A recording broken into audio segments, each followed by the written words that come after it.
Happy new year. আমরা এখন আছি মুকুটমণিপুর।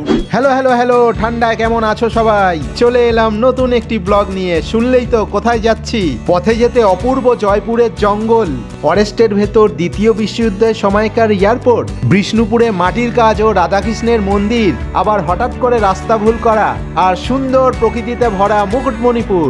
জলাধার, ঝর্ণা, পাহাড়, ভয়ঙ্কর গুহা, ড্যাম, গা ছমছমে জঙ্গল, খেজুর গাছে হাড়ি আর সাথে অরিজিনাল গুড়, সব মিলিয়ে জমজমাট ব্লগ। তবে রেডি হয়ে নাও বাইক রাইডের কিছু দুর্দান্ত মুহূর্তের জন্যে। চলো তবে দেরি না করে শুরু করা যাক। সকাল প্রায় 6:15, গোছগাছ কমপ্লিট, বেরিয়ে পড়লাম। তোমরা জেনে গেছো কোথায় যাচ্ছি। এখনও ভোরের আলো পুরো ফোটেনি। Xpulse touring bike, full loaded, তাই একটু সাবধানে। সব কিছু লক করা কমপ্লিট। জিপিএস দেখাচ্ছে মুকুটমণিপুর 242 কিলোমিটার, প্রায় 6 ঘন্টার মতো লাগবে। রাস্তায় অনেক কিছু দেখতে দেখতে যাব, তাই হয়তো একটু দেরি হতে পারে। দেখা যাক কটায় পৌঁছাই। মদনপুর চলে এসেছে। আমরা নদিয়ার বাড়ি থেকে যাত্রা স্টার্ট করছি। কেন চলো বলছি। ওই হলো কল্যাণী এক্সপ্রেসওয়ে, সোজা কাঁচরাপাড়া বাঘের মোড়, আর আমরা যাব রাইট সাইডে। এই Kalyani expressway Delhi to Kolkata airport connect করেছে। সামনেই মা গঙ্গা আছেন। নতুন ব্রিজ হচ্ছে, আর পুরনো ব্রিজ কল্যাণী ঈশ্বরগুপ্ত সেতু ক্রস করছি। বাহ, রাস্তা পুরো ফাঁকা। দাঁড়িয়ে একটু গঙ্গা দর্শন করি। দূরে পূব আকাশ লাল করে সূর্য উঠছে। টাইমটা একটু দেখা যাক, 6:40 হয়েছে। দেখা যাচ্ছে? আমরা মোটামুটি 30 মিনিট জার্নি করেছি। বাঁশবেড়িয়া পার হয়ে চলে এলাম মগরা ফ্লাইওভার। আমরা লেফট সাইড থেকে দিল্লি রোডে উঠব।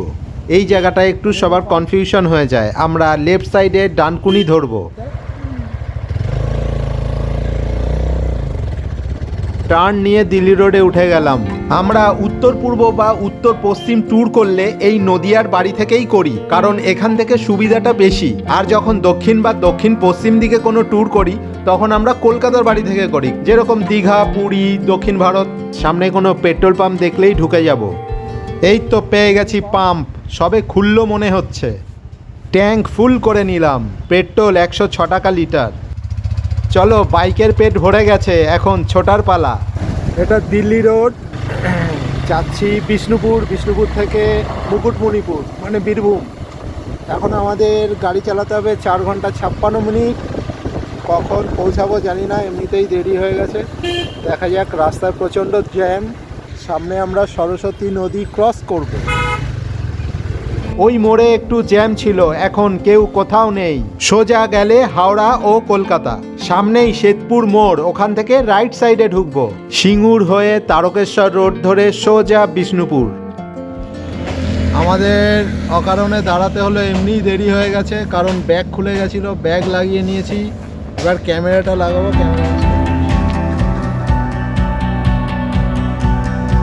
চলো, ক্যামেরা ইনস্টল হয়ে গেছে, এবারে চললাম। ভিডিওগুলো বানাতে প্রচণ্ড খাটনি হয়, তাই হয়তো একটু লেট হয়ে যায়, তার জন্য সরি।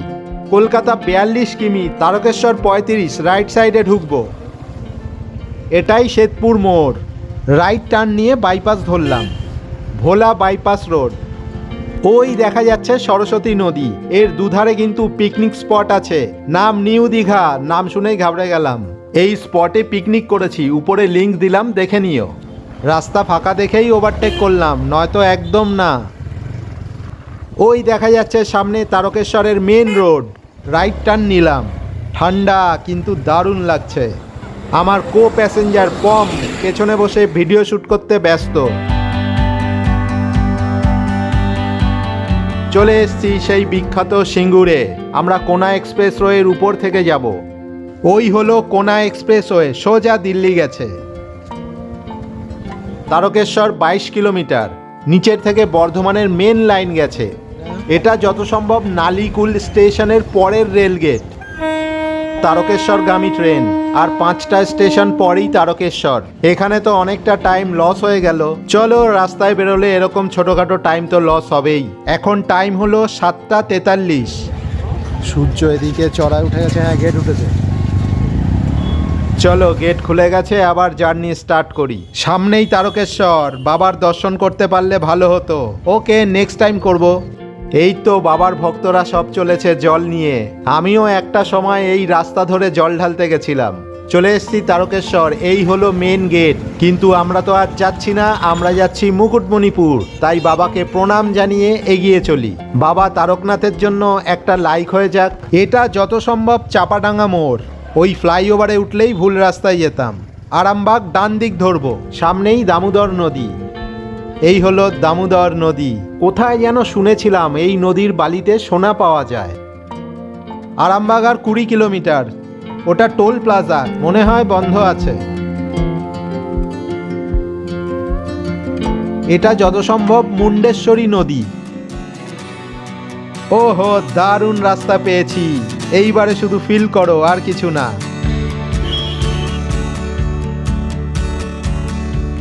ওই বোর্ডটা একটু দেখা যাক।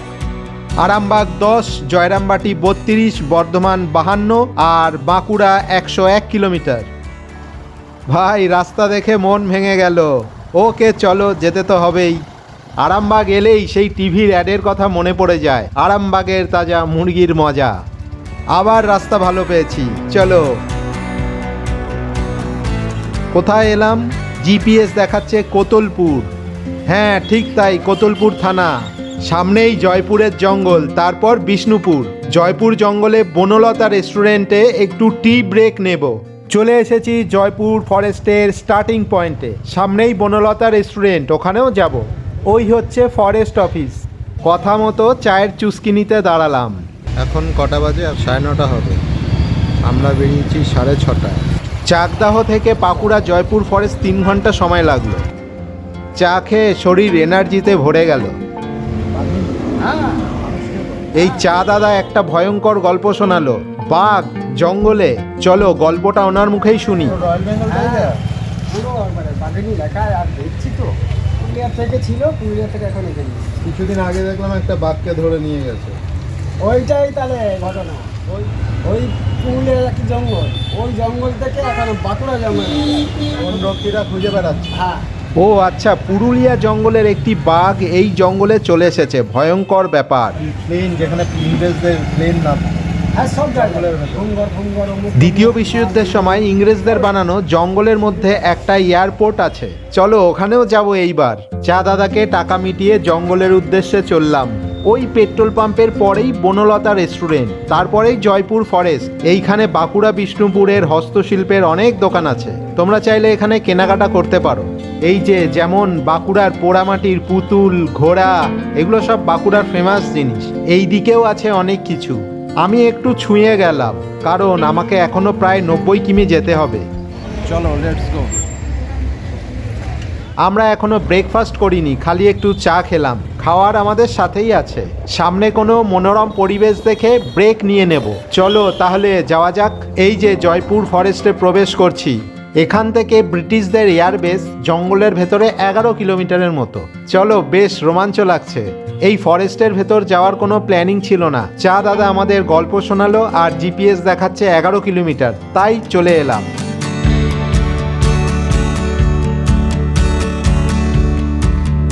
অনেক কিছু আছে, কেউ কোথাও যেও না। সামনেই ব্রিটিশদের এয়ারবেস, ওখানে তো ঢুকবই। এই মেরেছে, আমি তো দূর থেকে ভাবলাম হরিণ দাঁড়িয়ে আছে আমাদের জন্যে, কিন্তু না, এখান থেকে বন্য পশুরা পারাপার করে, তাই সাবধান বোর্ড। শুধু হরিণ না, এই জঙ্গলে হাতি, তেন্দুয়া, সাপ সব রকমই আছে। চলো, হরিণ ভাইকে পিছনে রেখে এগিয়ে চললাম। আর কতটা এয়ারবেস তাই দেখার। চলো আপাতত রাইডটাকে এনজয় করি। জানুয়ারি মাস মানেই ভ্রমণ পিপাসু বাঙালির মন আর ঘরে থাকে না, তাই ছোট গাড়িগুলো সব বাঁকুড়া, বিষ্ণুপুর, পুরুলিয়ার দিকে ছুটছে। ঠান্ডা কিন্তু বেশ লাগছে। এই রকম ঠান্ডায় বাইক রাইড করে দারুণ মজা। সাবধান, ওভারটেক করার সময় একটু বুঝে করাই ভালো। আমরা এই বাইক রাইডটা খুব এনজয় করি। চলো, সুন্দর মনোরম রাস্তা। আমরা এখন 2 নম্বর স্টেট হাইওয়েতে আছি। মনে হয় এই লেফট সাইডের রাস্তাটাই এয়ারবেসের দিকে গেছে। জিপিএসও ওই দিকেই দেখাচ্ছে। চলো, ঢুকে পড়লাম বাঁকুড়া জয়পুরের জঙ্গলের ভেতর। এই দিকটা আসার আমাদের কোনো প্ল্যানিং ছিল না। চা দাদার বাঘের গল্প আর দ্বিতীয় বিশ্বযুদ্ধের টানে চলে এলাম। ওই গাড়িগুলো মনে হয় এয়ারবেসের দিকেই যাচ্ছে। হাতে সময় কম, তাই স্পিড বাড়ালাম। ব্রেকফাস্ট কোথায় করা যায়, এই জঙ্গলে না অন্য কোথাও? যাক, চা দাদার বাঘের গল্প মনে পড়ছে, তাই এগিয়ে চললাম। বাঁদিকে কিন্তু একটা ক্যানেল চলেছে আমাদের সাথে সাথে। আস্তে আস্তে ঘন জঙ্গলে ঢুকছি। যাক, রাস্তায় কিছু লোকজন দেখা যাচ্ছে, সেলফি তুলতে ব্যস্ত। এরাও মনে হয় ঘুরতেই এসেছে। এই রাস্তা, এই ওয়েদার আর এই বাইক রাইড, আমার আবার গান বেরিয়ে যাচ্ছে, যদিও সেই গান তোমাদের শোনানোর মতো না। অতএব অনলি ফিল।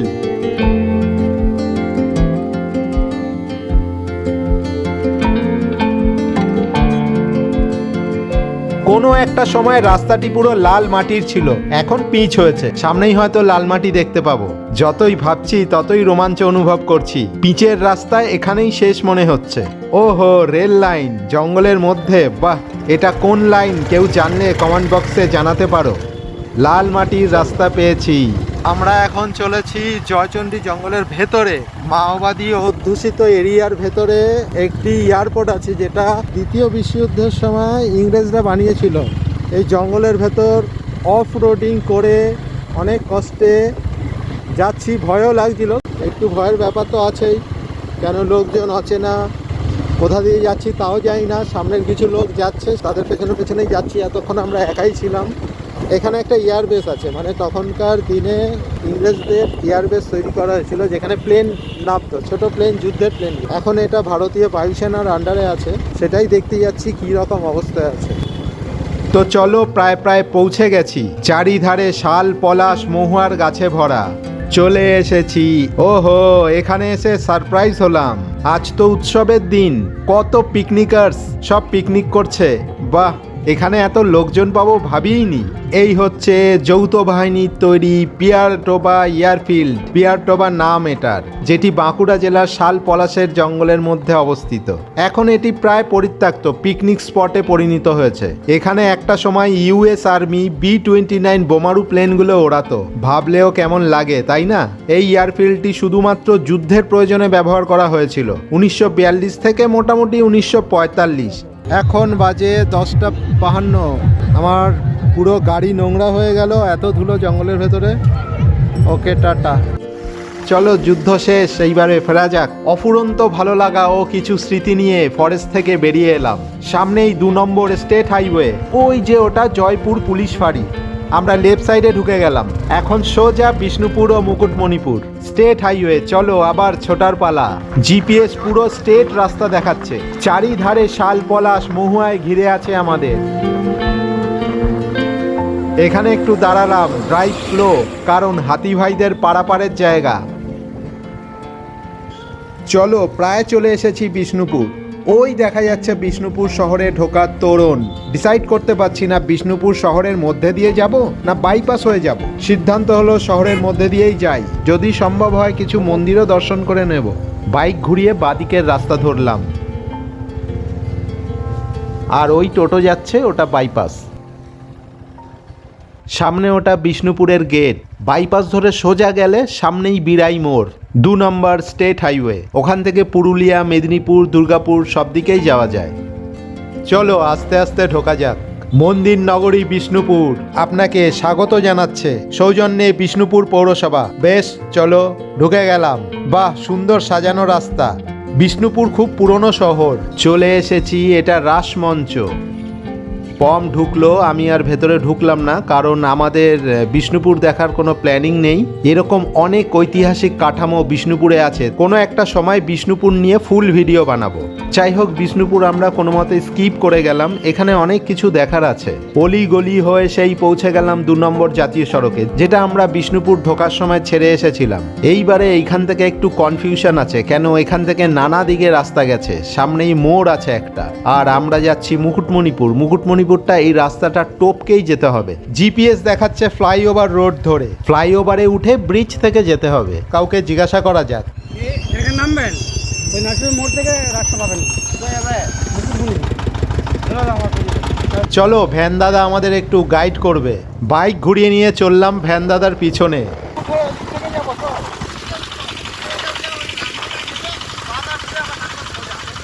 হ্যাঁ, বোঝা গেল, এই যে ফ্লাইওভার, রাস্তা পেয়েছি। থ্যাঙ্কস টু ভ্যান দাদা। ইউ টার্ন নিয়ে ফ্লাইওভারে উঠে পড়লাম, আর ভ্যান দাদাকে টাটা জানালাম। গুগল যতই হেল্প করুক, মানুষের সাহায্য তো লাগছেই। বিষ্ণুপুর ঢোকার মুখে যে বাইপাস ছেড়ে এসেছিলাম সেই 2 নম্বর স্টেট হাইওয়ে।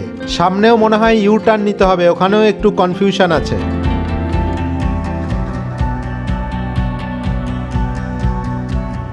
এখানেও কনফিউশন। সোজা বাঁকুড়া, আসানসোল, রানীগঞ্জ, মুকুটমণিপুর, আবার ইউ টার্ন নিতে হবে। এই দাদাদের জিজ্ঞাসা করা যাক। এই নিচ থেকে যাবো।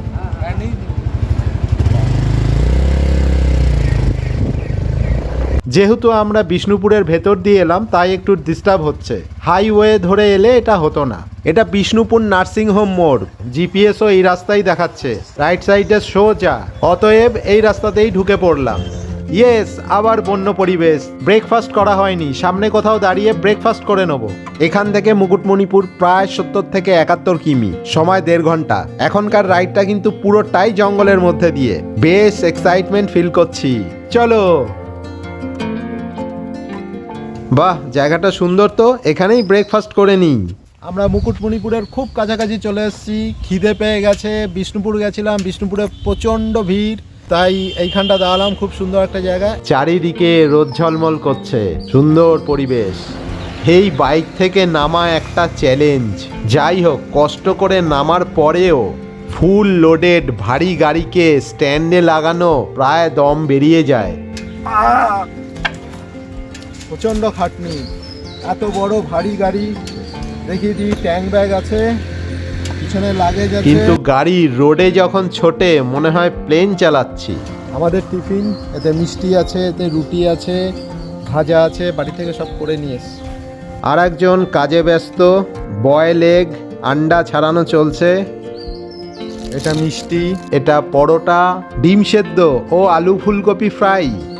পম স্টার্ট করে দিয়েছে ব্রেকফাস্ট, আমিও জয়েন করছি। আমরা ওই দিক থেকে এসেছি বিষ্ণুপুর, আর এই দিকটায় যাব মুকুটমণিপুর। এগুলো কি মাসি? হ্যাঁ, এগুলো কি? ওগুলো গুলুঞ্চি। আচ্ছা, ওগুলো গুলুঞ্চি ওষুধ হয়।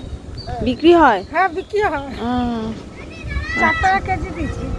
এই গ্রামেরই কোনো মহিলা গুলুঞ্চি নামক শিকড় বাকড় সংগ্রহ করে বিক্রি করবে। খাও। আমি নিউ ইয়ার উপলক্ষে একটা ছোট্ট গিফট করলাম। ওনার 2 ছেলে আছে সাথে, তারা ওই জঙ্গলে শিকড় বাকড় খুঁজতে ব্যস্ত। গিফট পেয়ে বাচ্চাগুলো খুব খুশি, আর ওদেরও খুশি দেখে আমরাও খুশি।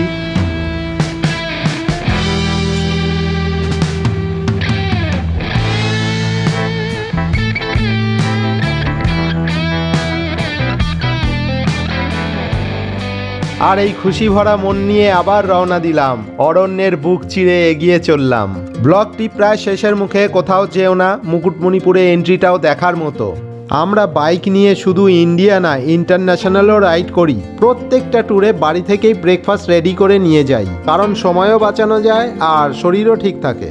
এখন প্রায় 11:30। আমরা ঘুরতে ঘুরতে আসছি, তাই নয়তো এতক্ষণে পৌঁছে যেতাম। এই হলো ফকিরডাঙ্গা জঙ্গল। শাল, পলাশ, মহুয়া, ইউক্যালিপটাসেরও গাছ দেখা যাচ্ছে, ও আরও কিসব গাছ ঠিক বুঝতে পারছি না। এই দিকটা পুরো ফাঁকা, দূরে ওটা মনে হয় কোনো জলাশয়। দারুণ ভিউ। এই দেখো, রাস্তার সাথে প্রকৃতি যেন কথা বলছে। আমরা এই জন্যই তো আসি, এ এক অন্য সুখ। চলে এসেছি ঝাটি বনি। এটা একটা ছোট্ট গ্রাম। নামটা কার কার ভালো লাগলো জানাতে পারো। এই জঙ্গলের নামও কি ঝাটি বনি না অন্য কিছু, দেখতে হবে। আমার তো জানা নেই, তবে এটা কিন্তু ঘন জঙ্গল। আর কোনো কথা বলছি না, চলো রাইডটাকে এনজয় করি।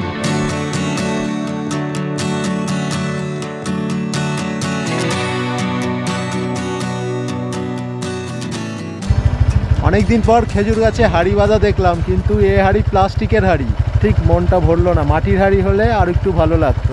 যাই হোক, আমরা এখনও পৌঁছাইনি, এখনও 1 ঘন্টা জার্নি করতে হবে। আমরা আছি বাঁকুড়া জেলার প্রত্যন্ত একটি গ্রামে, মুকুটমণিপুরের অর্ধেক রাস্তায়।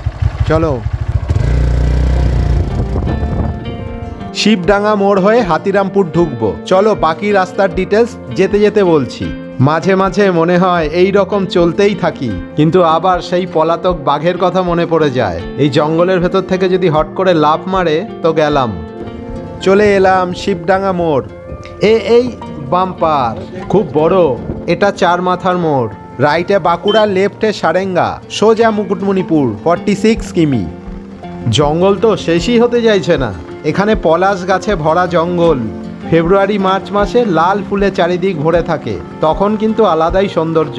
গরমের সময় কিন্তু এখানে লু বয়, মানে ভীষণ গরম। কেউ কোথাও নেই, ভয়ও লাগছে ভালোও লাগছে। এটা কিন্তু অন্যরকম ফিলিংস। এই ফরেস্টের নাম চেঞ্চুরিয়া ইকো পার্ক। নামগুলো কিন্তু ভয়ঙ্কর। চেঞ্চুরিয়া।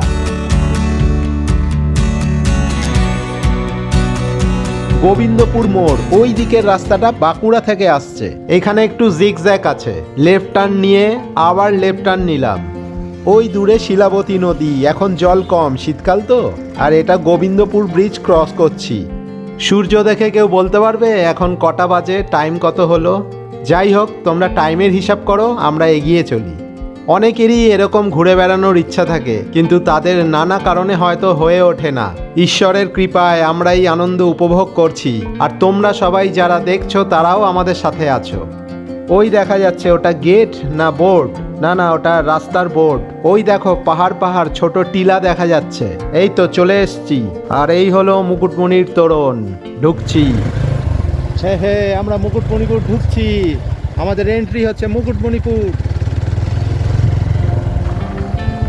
ওই দূরে ছোট ছোট টিলা টাইপের পাহাড় দেখা যাচ্ছে। মুকুটমণিপুর ও অযোধ্যা পাহাড়ের পরিবেশ অনেকটা একই। Welcome to Kangsabati dam. ওই সোজা রাস্তাতেই টুরিস্ট স্পট কংসাবতী নদী ও ড্যাম। আমরা এখন হোটেলে ঢুকবো, তাই রাইট সাইডে ঢুকে গেলাম। আর এই হলো আই লাভ মুকুটমণিপুর।